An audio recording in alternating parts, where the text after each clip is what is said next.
If it weren't for the cross above this former supermarket in Mulhouse, Tu me fais du bon son, hein, cher frère, hein? you could take Samuel Peter Schmidt for a pop star gearing up for a gig. Cher Bernard. Salut les amis, Tu vas bien? ouais ça va? En forme? But despite the musicians, singers and spotlights, the stage isn't set for a concert, but a religious service. We celebrate the worship service in the same way we communicate in our modern time and age with our contemporaries. I'm sure if Jesus were here today, he'd communicate the very same way. It's this evangelical pastor the public's come to see. 2,000 Christians of all backgrounds who believe in salvation through adherence to the Bible. Nos pensées sont un vrai champ de bataille. Et sur ce champ de bataille, soit nous sommes vainqueurs, soit nous sommes vaincus. Nothing's taboo in the sermons. Je ne veux pas vous choquer ce matin, je veux pas. Mais ce qu'un homme a besoin, c'est de sexualité. And hymns are sung from the heart. It's all these things combined that drew Eric Richter away from Catholicism. What's important is experiencing life fully. But when I attended Catholic masses, I just felt like a spectator. Our faith is a bit like for a football fan in a stadium.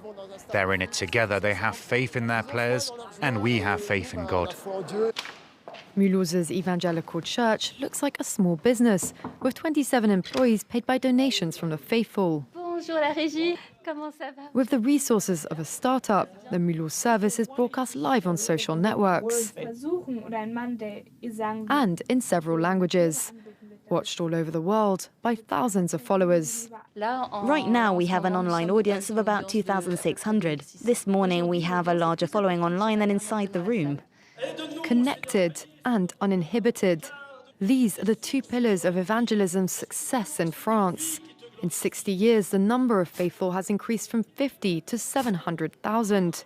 At the moment, a new church is built every 10 days, thanks to the efforts of highly motivated young believers. In Paris, Nathan Lambert is one of them.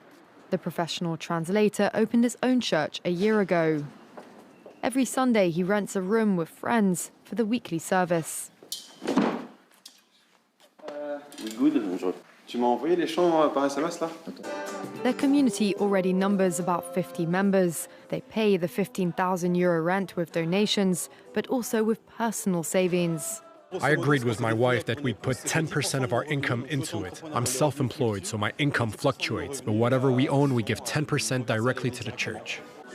It's a costly strategy, but one that responds to an ambitious goal set by the Evangelicals National Council, which they spread widely on the internet.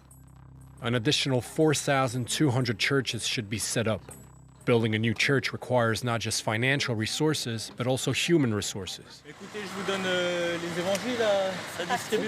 Finding new recruits is Thomas, Alain and Miriam's job.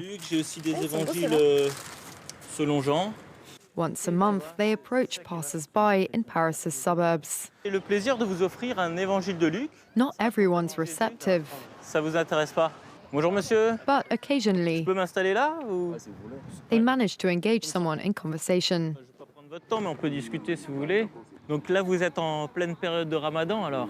Ouais. Undeterred by the man's Muslim faith, Thomas keeps going. Jésus est voilà celui qui peut libérer donc l'humanité de la condamnation du péché.